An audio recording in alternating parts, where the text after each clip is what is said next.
Gimana ya membasuh luka-luka batin yang udah terlanjur menjadi luka di hati kita karena kehilangan orang tua, kehilangan ayah, luka batin kehilangan pasangan, kehilangan anak, luka batin karena disakiti, dikhianati, luka batin karena gagal dengan sebuah rencana atau hubungan atau cita-cita dan segala macam. Kalau mau ideal nih ya, coba teman-teman mulai bangun dulu kesadaran bahwa tidak ada luka yang terjadi dalam hidup kita kecuali itu adalah takdir Allah. Dan Allah tidak mentakdirkan sesuatu dalam hidup kita kecuali untuk kebaikan kita.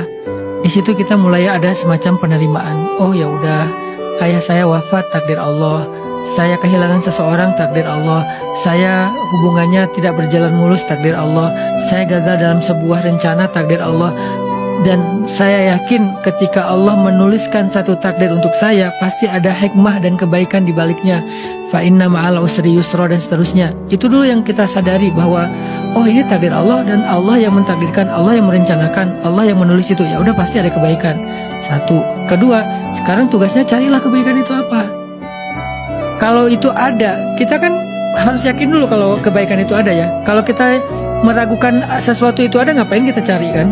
Nah sekarang fokusnya kalau kita udah yakin kebaikan itu ada, fokuslah mencari kebaikan itu apa. Apa kebaikan di balik saya ngalamin ini.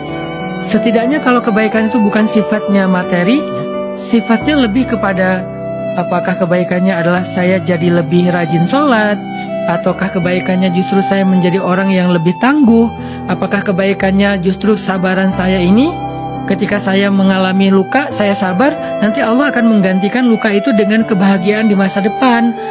Pasti ada, nggak ada luka yang gratis, nggak ada ujian yang gratis. Setiap kali Allah kasih ujian, luka dalam hidup kita, itu dibayar sama Allah. Kalau kita ridho dan sabar, pasti dibayar sama Allah. Allah nggak akan ngecewain kamu, Allah nggak akan menyia-nyiakan kamu. Itu janji Allah di dalam Al-Quran, di dalam hadis. Jadi teman-teman, satu, gak ada luka yang teman-teman rasakan kecuali Allah yang takdirkan itu. Kedua, Allah tidak mentakdirkan itu kecuali ada kebaikan. Ketiga, carilah kebaikan itu dengan sabar, dengan yakin, dengan menanti atau dengan berusaha. Jangan berputus asa.